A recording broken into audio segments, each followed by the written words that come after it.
William, hopefully your favorite videographer from Two Hats Publishing. I welcome you to another Two Hats special of community events. Let's look in and see what's really happening. I'm Pat Noel. I'm with ACLU People Power of North Texas.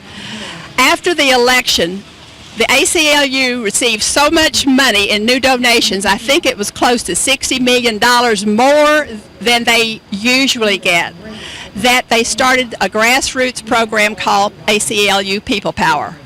That program is national.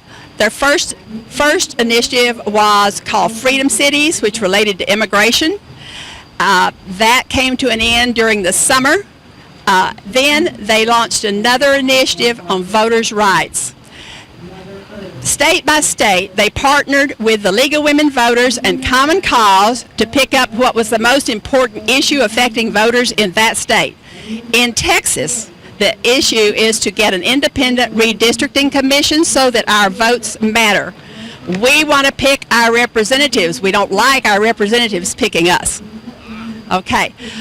What we discovered as People Power of North Texas is that the public, in my House district, it's 70% Republican, and the House district there, the population thinks that redistricting is a partisan issue, and it is not a partisan issue. It's a voter rights issue. However, there's so much education to be done, and with Texas being the 49th state in terms of voter turnout, we began registering voters under the name Vote Grapevine. The city supports Vote Grapevine. The First Methodist Church in Grapevine has started a voter registration ministry for the Hispanic population they serve. We teach about basic voter, how to vote. We will be teaching what the census is about because we have some large low-income Hispanic neighborhoods in Grapevine, and we want them counted. And they have every reason to be afraid to be counted. So we're here today because of Women's March's emphasis on women's rights and voters' rights. Now this morning, the National Women's March announced that in the coming year, we will be focused on voter registration across the country. And I'm so excited. I said I'm ahead of the curve for maybe the first time in my life. And that's what we're about. Wonderful. What did you want to ask? So what's our question to the interviewer? Don't you feel you have to pay attention? I am paying attention. So what's the future going to bring us? Yeah, that's... What's the future going to bring us? Well, we've got people out collecting signatures at this rally. We've got people going into other places collecting signatures. We will at the Grapevine Festival, Main Street Days Festival in May. Signatures on petitions for our representatives in the Texas legislature to ask them to support an independent redistricting commission. That's what grassroots is, getting out and doing that kind of work. We have some key dates coming up, right? Huh? We have some key dates for voters coming up, right? Yes, key dates for voters. Last day, I don't have that in front of me.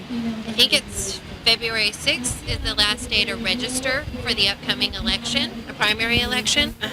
I think it's February 6th, and then early voting starts later in February for the March election.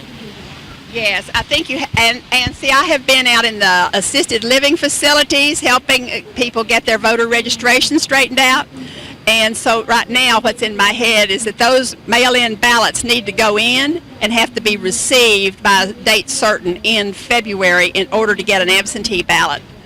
And that's been really interesting in these facilities where people don't want to be there. Some of them we met don't want to be there, and so they do not like it. They have to change their address to register, so they call family.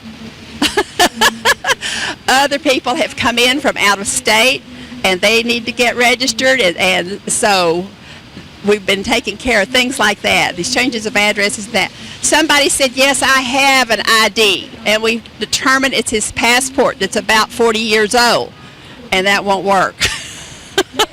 So there's a lot. It's painstaking, it's slow, but one by one. And we've worked out with each of these facilities that the activity director will take the van and take them to early voting, because it turns out they don't want absentee ballots. They want to go to the polls for the social experience in the polls. That's Sounds great to me. All right, now, well, you have my card, at least one of you do. Make sure you take an email address and mail us about the event so we can meet you there and document your work. That would be great. We'd love to have you document it. All right. All right. William Dockery, Two Hats Publishing. We're going to sign up. We got these lovely ladies. We bless you for all your hard work. Thank you all. Thank you. This is William, hopefully your favorite videographer from Two Hats Publishing. I hope you enjoyed this video. If you like it, please leave comments below, or like, follow, or subscribe to us and get notices of all our videos. We love it, even when you call.